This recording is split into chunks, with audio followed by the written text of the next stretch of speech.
En el liderazgo hay una característica difícil de dominar: el choro. La capacidad de chorear a la gente y marearla. De ahí el origen del término choro mareador. Hoy hablaremos del choro mareador, o como algunas personas prefieren llamarle, el discurso político. Aquí, en Mira quién manda.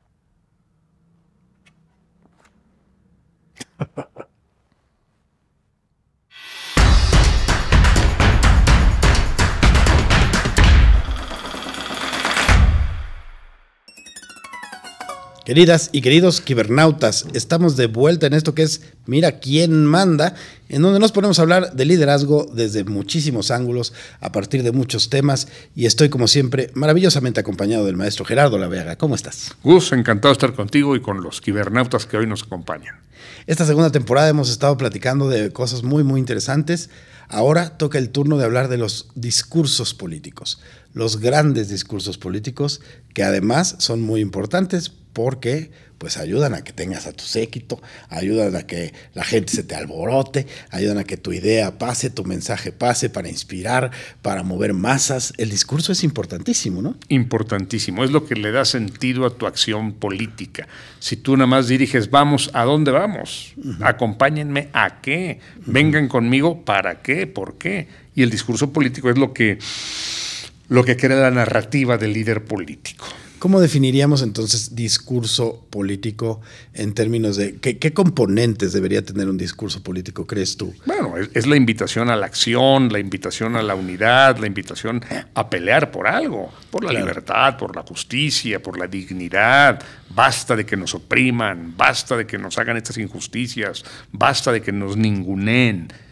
Únanse conmigo y lograremos evitar esto que tanto nos lastima a todos nosotros. Una definición de discurso político siempre tiene que ir con la narrativa. Es el exhorto que hace un líder para justificar lo que está haciendo o lo que quiere hacer y para invitar a que la gente le siga.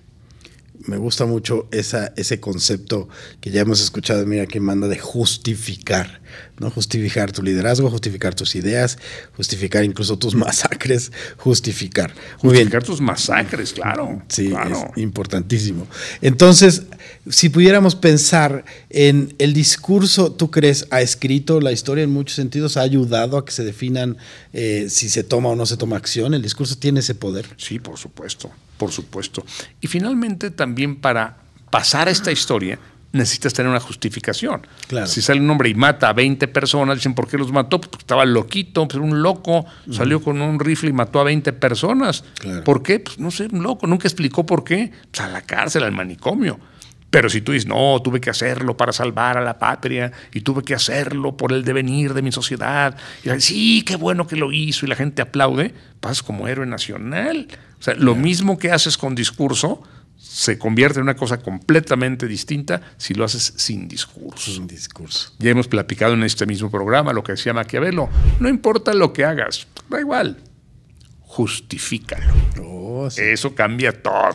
Hace toda la diferencia, también de cómo te va a ver la historia. Claro. Y revisando hacia atrás, si tú tuvieras que pensar en grandes discursos, a lo mejor de la antigüedad, por ejemplo, ¿cuál se te ocurre? Mira, de la antigüedad pienso en dos, no necesariamente políticos, pero que hoy, bueno, uno sí es político, pero que hoy pueden tener un gran concepto político, el juicio de Sócrates. Y fue un acto político porque había 500 jueces, porque toda Atenas estaba pendiente de lo que ocurría, porque se le acusa de corrupción de menores y se le acusa de impiedad hacia los dioses.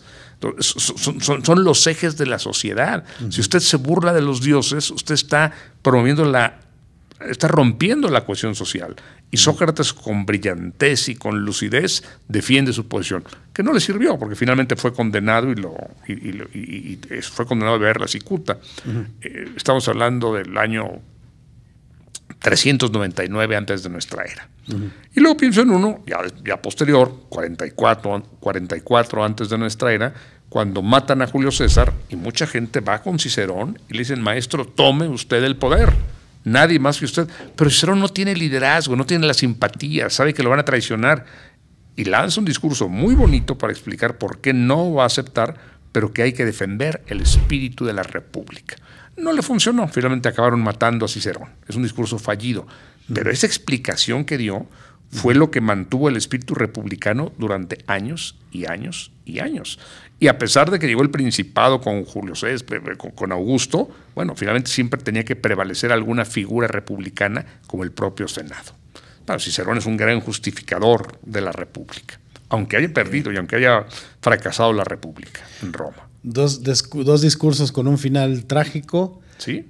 Aparentemente fallidos, pero muy importantes en establecer las reglas y las posiciones de generaciones venideras. Ahora, en la historia a veces el discurso se inventa. Ya que pasó algo, dicen, cuando hizo esto dijo tal cosa. Y nunca pasó eso. Ya. Pero ciertamente todos los generales han tenido que exhortar a sus soldados. Algunos prometiéndoles, señores, si tomamos la ciudad, podrán ustedes quedarse con todas las mujeres, son suyas, o podrán quedarse con todos los tesoros, se los regalo, vamos a saquear 3 días la ciudad, bravo, van a ser ricos, bravo. Ya tienen un motivo para entrar a saquear la ciudad y para morir y para luchar por el líder. Claro. Pero hay veces que se requiere una causa más noble, más grande. A Napoleón le encantaba la historia. Cuando va a pelear en Egipto, exhorta a sus soldados con aquel famoso discurso de las pirámides, soldados, 40 siglos os contemplan. Yo no sé si los cabos y sargentos entendían de qué estaba hablando, pero a Napoleón le enaltecía decir, señores, aquí pasó Alejandro Magno y aquí ocurrió esto y aquello. O sea, estamos frente a 40 siglos, no podemos perder. Claro. Digo, su rival pudo haber tenido un discurso igualmente heroico con otros ejemplos, pero si el discurso te levanta los ánimos, el discurso hace que tú quieras seguir peleando por eso. Claro. Y pensando en eso, ¿cuáles para ti serían algunas de las figuras importantísimas de grandes y memorables discursos? Mira, un discurso que a mí me encanta, por lo breve, duró 2 minutos. Y además se dijo después de que había 2 oradores en esa ocasión. Habló un senador de Estados Unidos durante 2 horas. Habló y habló y habló en Gettysburg, después de que había ganado esa batalla el Ejército del Norte, y después le toca su discurso a Lincoln. Habló 2 minutos. 2 minutitos. Señores, no podemos perder de vista que la democracia, que es del pueblo, para el pueblo y por el pueblo, tiene que sobrevivir. Por eso peleamos. 2 minutos. Y es un discurso famosísimo, el discurso de Gettysburg, 1863. Bueno, ese discurso de Lincoln a mí me parece que es fantástico, porque en 2 minutos dijo todo lo que tenía que decir. Y ahora te voy a decir, y este pobre hombre que habló 2 horas, ya nadie se acuerda ni de su nombre ni de lo que dijo en ese discurso. Exacto. Se acuerda que habló 2 horas, es lo único que se acuerdan. Digo, los discursos de Fidel Castro en La Habana, 6 horas, 7 horas, 8 horas, y la gente tenía que ir ahí porque si no iba te quitaban tu ración. Sí, claro. Pero no ibas por entusiasmo para oír pura demagogia. Sí, no. Ibas porque si no te quitaban tu ración de leche o de carne o de pan. No ibas a tener ni te iban a dar. Otros discursos fantásticos, por ejemplo, pienso en el discurso de Roosevelt, de Franklin, al tomar posesión, que lo tomó, y no lo dicen, pero yo te lo digo aquí, lo tomó de Montaigne. Okay. A lo único que hay que temer es al miedo. Asume Roosevelt en una crisis terrible en Estados Unidos. El crack había pasado en 29, la gente estaba muy pobre, no tenía comida, se habían quedado sin empleo, el país estaba hundiendo. Y Roosevelt asume el liderazgo y dice, señores, voy a hacer lo que tenga que hacer, incluso si tengo que pedir poderes extraordinarios, los pido. Okay. Porque lo único que tenemos que temer es al miedo. La frase es de Montaigne, pero nunca nadie la había puesto a trabajar con tan buen efecto como Franklin Delano Roosevelt. Me encanta ese discurso. Wow. Ese discurso es precioso. Después viene el momento, uno de los discursos que yo más recuerdo, la primera vez que escuché en el radio la grabación original es el de Churchill cuando dice que no se van a rendir. La voz no es particular, pues ya ves que no era como otros que gritaban o comunicaban muchísimo desde la voz, pero sí tenía una fuerza sus palabras impresionante, ¿no? ¿Ese discurso te parece también? No, fantástico. Churchill tenía voz gangosa. Sí. Churchill tomaba mucho whisky. Todo el Yo día. supongo que por eso le fue Y el puro. y fumaba mucho. Entonces su voz era gangosa.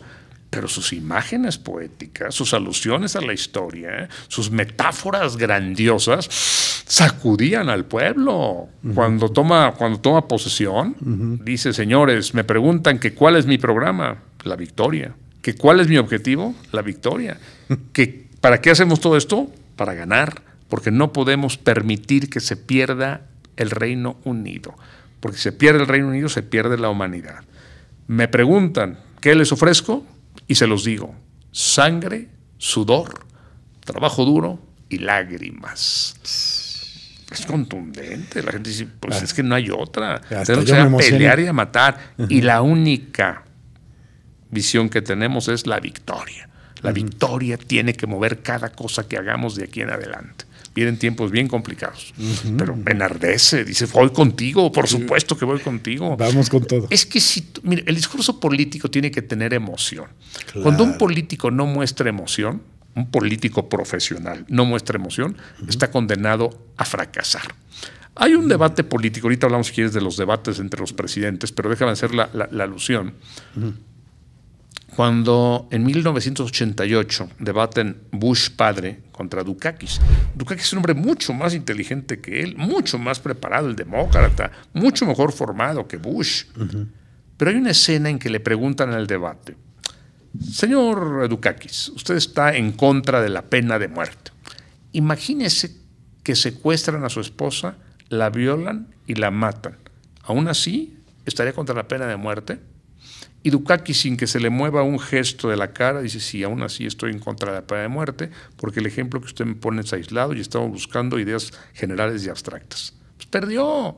Tenía toda la razón. O sea, un ejemplo no te puede echar abajo toda una visión. ¿Sí me estoy explicando? Sí, claro. Oye, yo estoy a favor de tal. Oye, y si usted le corta, bueno, es diferente.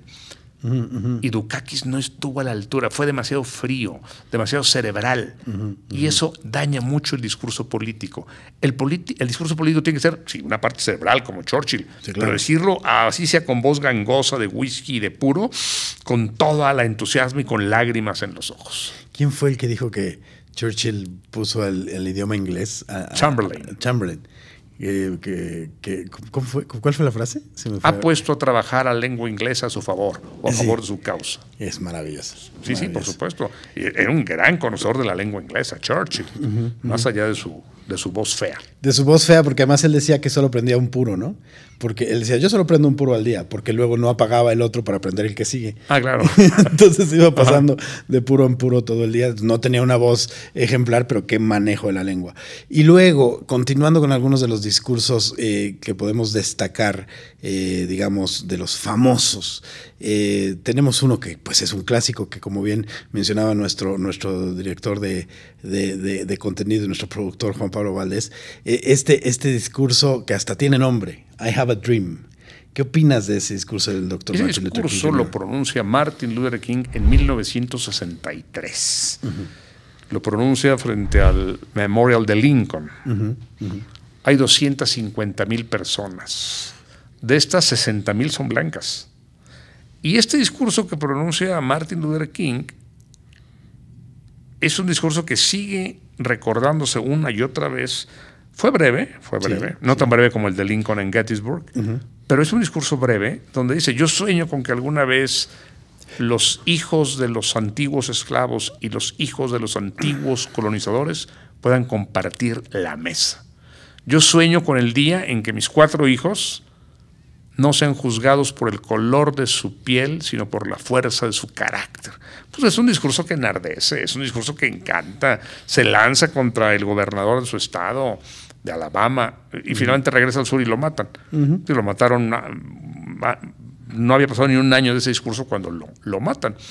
Pero bueno, es un discurso que le da sentido al movimiento. ¿Para qué está usted luchando? ¿Para que los afroamericanos tengan derechos? Sí, porque quiero igualdad. ¿Y sabe por qué? Porque en la Constitución y en la Declaración de Independencia que firmamos, decimos que todos los seres humanos son creados iguales. Cuando se creó esta declaración, se decía: los norteamericanos y los ingleses somos iguales, pero dice todos. Entonces, pues los afroamericanos también son creados iguales, y hombres y mujeres tengan la piel que tengan el color de piel que tengan, son iguales. Entonces es un discurso que enardece, es un discurso que motiva, es un discurso que dice yo voy por más. Y es un discurso que al día de hoy tiene relevancia y la seguirá teniendo hasta que algún día nos acerquemos a esa igualdad. Pero también es interesante observar cómo 60 años después ya podemos, aunque sea todavía de manera limitada, y todavía haya mucho proceso, porque son años y años y años de normalización, de criminalización, vaya, son muchísimas cosas que se tienen que lograr. Pero ya se podría decir, y ya se le podría decir al señor Martin Luther King Jr., ya hay lugares, ya hay espacios, ya hay momentos donde ese sueño se está cumpliendo. Bueno, ya hubo un presidente negro en Estados Unidos. Hay una vicepresidenta Barack ahora. Obama. Hay una vicepresidenta que está, que va por las elecciones este año. Cambio muy interesante, por cierto. Otro discurso que vale mucho la pena recordar, porque fue muy vibrante, es el de Kennedy, cuando dice, no preguntes qué puede hacer Estados Unidos por ti, América. Pregúntate qué puedes tú hacer por Estados Unidos. Porque es un discurso muy motivante, somos todos parte, no, ¿qué hace el país por mí? La pregunta es al revés, ¿qué haces tú por el país? Claro. Son discursos que vale mucho la pena incorporar. Ahora, otro que era un gran generador de discursos, a mí no me gusta, me parece un personaje horroroso, pero un gran orador, el Führer. Sí. Enorme. Ese discurso cuando acaba de tomar posición sobre la renovación moral es vibrante. Nos han humillado, nos han aplastado, y si quieren que sigamos siendo parte de esa comunidad, tienen que dejar que nos armemos y tienen que dejar que nos regeneremos moralmente. Y la gente va y lo elogia y lo aplaude. Un gran orador, digo, independiente de lo perverso y lo miserable que era. Sí, claro. Era un orador fantástico. Que fue finalmente lo que puso los ojos de la gente en él, porque desde que iba a estos primeros rallies y se levantaba en la mesa y hacía estos discursos nacionalistas de posguerra, ya desde ahí ya empezaron a ubicarlo como un gran inspirador y un gran líder, o evidentemente de cosas terribles, nefastas, etcétera, todo eso, pero sí, sus discursos son famosos porque funcionaban y porque ensayaba sus ademanes, ¿no? Era todo un proceso el que hacía para llegar a esos discursos que movían masas. Acabas de mencionar una palabra clave, cuando los discursos funcionan. Porque cuando un discurso político funciona, pasa como una gran pieza oratoria. Claro. Cuando no funciona, pasa como mera demagogia. Claro. En México, no voy a decir nombres, pero tenemos un montón de presidentes que han dicho grandes discursos, que han llorado, que se han desgarrado y fracasaron. Claro. La gente, lejos de decir, oye, qué gran discurso, es hipócrita, farsante, demagogo, es lo que era. Por eso el discurso tiene que corresponderse con cierta realidad. Claro, y tiene que tener un sustento también importante. Ahora, hace rato hablabas de los debates y cómo la necesidad, dentro del debate hay un discurso, por supuesto, claro. Y es una de las habilidades más importantes que tiene que tener un líder político, ¿no? La capacidad de debatir. Si tuvieras que pensar un poco en cómo entramos al debate, cómo entra el discurso como parte del debate, ¿cuáles son esas características discursivas del debate? Bueno, esto funciona en una democracia, claro, no en una no democracia. Claro. La democracia implica que la gente exprese su voluntad a favor de un proyecto o de otro. Claro. Y qué mejor que contrastarlos, y qué mejor que poner frente a frente, tete a tete, como dicen los franceses, facha a facha, dicen los italianos. Bueno, hay que, a ver, tú dices esto, yo digo esto, vamos a contrastar puntos de vista. Claro. El problema es que estos debates no solamente son de ideas, son también de forma. El debate más famoso en la historia de Estados Unidos, que fue el primero, sin duda lo protagonizaron Nixon y Kennedy. Nixon dice, pues yo tengo mis ideas, son las mejores, yo conozco, he sido vicepresidente, conozco muy bien cómo funciona el gobierno. Este otro chavito no tiene idea, es un muchachito que no tiene mucha idea. Se refería a Kennedy. Y menospreció el debate. No aceptó maquillarse. Llevó un traje feo, holgado. Dijo, a ver, vamos a debatir, a ver. Ya pues. Porque él estaba pensando en radio, en que se iba a oír su voz y que la gente... Pero la gente estaba viendo cara a cara. Y él llegó con un gesto cansado, aburrido, y el otro irradiaba juventud. Si hubiera sido por radio, lo gana Nixon. Pero cuando la gente ve a un chavo que irradia juventud, y haremos, y lograremos, y conseguiremos, y el otro no se puede porque es así, y era un poco jorobado, la gente votó arrasadoramente por Kennedy. Claro. Cuando Nixon se dio cuenta de sus errores, de que había menospreciado la televisión, era demasiado tarde. Estamos hablando de 1960. Claro. Y luego otro que acabo de mencionar, el de Dukakis y Bush. Dukakis cerebral. Perdió absolutamente, entendiblemente. En los debates tienes que cuidar no solamente el fondo, sino también la forma. Y aquí ya entramos al tema del discurso político, que es fondo, claro que es fondo, pero también es forma. Mucho es y forma. Si tú lloras y gritas y alzas los ojos al cielo, vas a tener mucho más éxito que un discurso pleno, gris, cansado. Yo te lo he dicho, yo desconfío del carisma. Y muchos grandes líderes carismáticos eran grandes oradores. Pero bueno, finalmente el discurso tiene un papel muy importante que cumplir y no lo podemos ignorar. ¿Y crees que entonces a la hora de debatir es importante este balance entre el fondo y la forma, ¿no? Absolutamente. Sería una manera de verlo. Absolutamente. Que no solamente cuál es tu agenda, tenerla clara, qué propones, qué estás queriendo comunicar, cuáles son los mensajes clave de tu discurso, sino también cómo te involucras y te apasionas o a partir de cierto uso de palabras específicas puestas en un lugar estratégico generas que el pueblo, que la gente, que tus seguidores se emocionen, ¿no? Que también, porque dijiste eso y es importantísimo, la emoción. Puedes tener las mejores ideas, y yo he visto esto muchas veces en debates, como uno a lo mejor está teniendo muchísima claridad de pensamiento, ideas muy interesantes, pero no las está sabiendo vender. En un discurso tienes que saber vender, ¿correcto? Claro. Y es parte importante, ¿no? No, es parte esencial, Claro. Es importante, esencial. Si tú no transmites esa inquietud, ese miedo, esa duda, esa indignación, ese furor por algo, pues tú no vas a tener seguidores. Ahora, el discurso no te consigue automáticamente a los seguidores, pero justifica un montón de acciones. Vamos por lo pronto a marchar todos el domingo para protestar. Vamos, sí, queremos eso, creemos en tu causa. Claro, porque Sí. el discurso funcionó. Y necesitas hacerlo. Y repito, los líderes militares también tienen que ser grandes oradores. Y los líderes políticos. Y subirte a un balcón o a una caja o a un estrado y decir queremos esto y no queremos esto y no permitiremos esto, es lo que le da sentido. Claro. Sí, por supuesto. Y a la hora del debate, se podría perder un debate por quedarse aquí nada más, quizá, ¿no? Por no saber comunicar esas ideas que a lo mejor son de verdad grandes soluciones o son de verdad grandes propuestas, pero si no logras comunicar esta parte humana, este efecto, este puente pues que es como de empatía también un poco, ¿no? Como de generar en el otro todas estas sensaciones que quieres generar para que compartan tu visión. Entonces sería muy importante complementar el fondo con la forma. Y para eso, por ejemplo, decíamos, este nefastazo Führer practicaba sus ademanes. Es decir, también sería importante para lograr la forma entender qué funciona y qué no, ¿no? En términos de comunicación del cuerpo, de la boca, de las palabras. Esa preparación sería muy importante, ¿no? Por supuesto. Absolutamente. ¿Quién consideras que sería un gran ejemplo de emotividad independientemente del fondo del discurso? ¿Piensas en algún ejemplo de alguien que haya tenido un discurso? Sí, ya lo mencionamos, sin duda, Churchill. Absolutamente Churchill.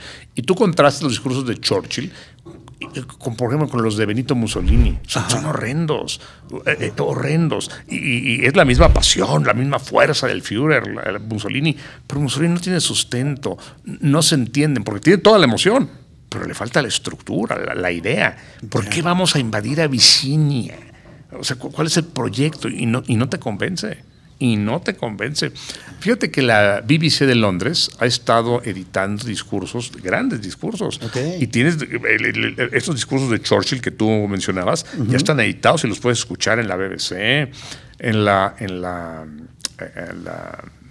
British Library. Puedes comprar estos discursos de la BBC o la propia BBC, donde están los grandes discursos de los grandes jefes políticos, hablando, exhortando. Cuando, por ejemplo, Roosevelt declara la guerra, Alemania declara la guerra, y dice: señores, esta mañana Japón ha hundido nuestros barcos en Pearl Harbor.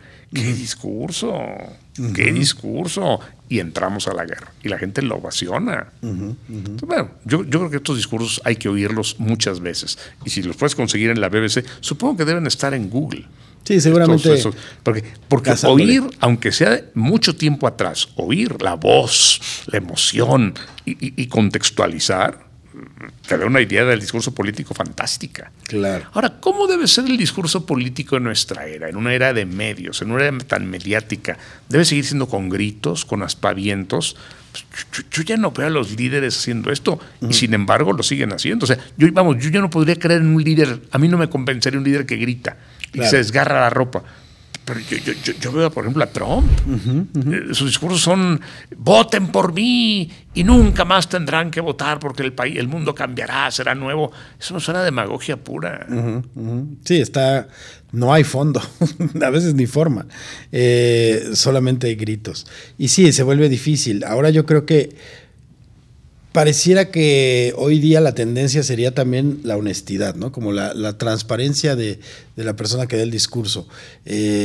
También parece estar gustando mucho o parece estar generando un efecto, que tampoco va a servir de mucho si no tiene forma, si no tiene... Sí, pero déjame volver, pero aquí mi inquietud es la televisión, lo que ignoró Nixon en 1960. Claro. Porque no son los mismos los discursos de la antigüedad que tú lees y dices, qué gran discurso, pero cómo lo pronunció, cómo lo dijo. Por ejemplo, Cicerón, que era el gran orador, dicen que luego corregía todos sus discursos, que sus discursos eran muy mediocres, pero que luego en su casa los volvía, cambiaba palabras, los volvía a poner, les metía nuevas ideas. Bueno, y los discursos que pasaron a la historia son los discursos, no fueron los que dijo, fueron los que corrigió 20 veces más. Se puede, se vale.